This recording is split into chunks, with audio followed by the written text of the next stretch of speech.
So that's a few of the ideas.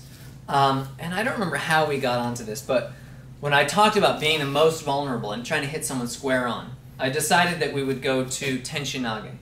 And the classic Tenshin Nage is right something like this, so you're coming in, so you're coming to grab me again. So Danny's coming in, I'm going to catch him here. I'm catching him square on, right? And then I'm, coming to here, whatever, for the throw. And that's the ideal world, where it's square on. But things don't always work out that way.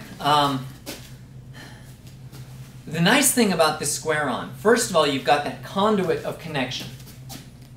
Right? I'm the most vulnerable, but I'm also the most dangerous, because this is where I can project the power, right into Danny's feet.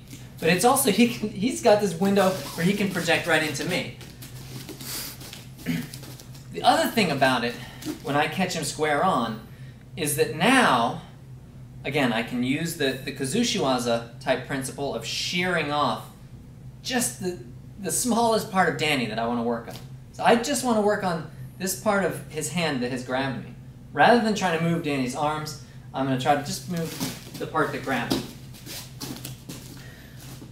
But now also, when I'm square on, it's very easy for me to switch into two opposite ways of moving. When Danny grabs like this, I have no choice but to use the radius side of my arm. And when Danny grabs like this, I have no choice but to use the ulna side of my forearm. But when I'm here, I'm on the razor's edge. I can switch radius, ulna very quickly, and I can be working, all of a sudden I can switch to it. And if I keep totally square, I never really have to make that decision until the very end.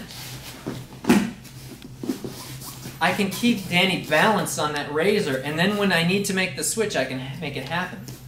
And if he grabs me here, now I have to make that decision, right? And we played around with this just to get a feeling of this is working on this side, right? And you can still do Tenshin Nage. And if Danny grabs like this, then I have to be working on this, and yeah, I can still do Tenshin Nage.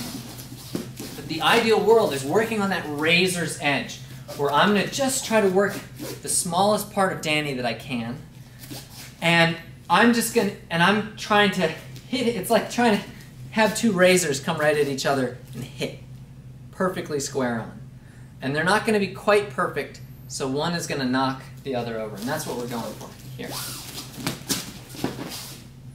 That's when your Aikido is going to look the best, when you're absolutely at that edge, where you're going to get the most out of the lever, or you can be in this situation where you can go from pulling to pushing almost instantaneously, because rather than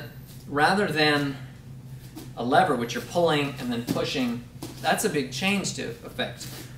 But if we're just working this tiny sphere inside of Danny's wrists, now I'm pulling and I'm pushing, and I moved my feet probably more than I needed to.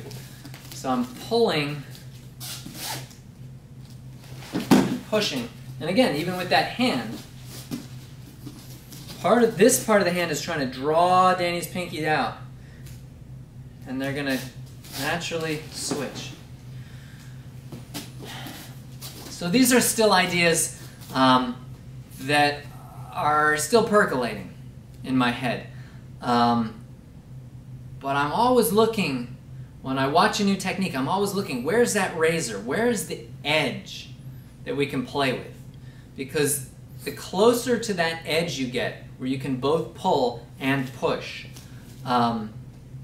where you can be in a radius position and an ulna position at the same time, that's the position you want to be in, because it gives you the most power and the most flexibility, even if it does give you, at the same time, the most vulnerability. So I think I've prattled on for long enough. I hope some of that was useful. Please give us any feedback you think might be helpful in the comments, and see you next time.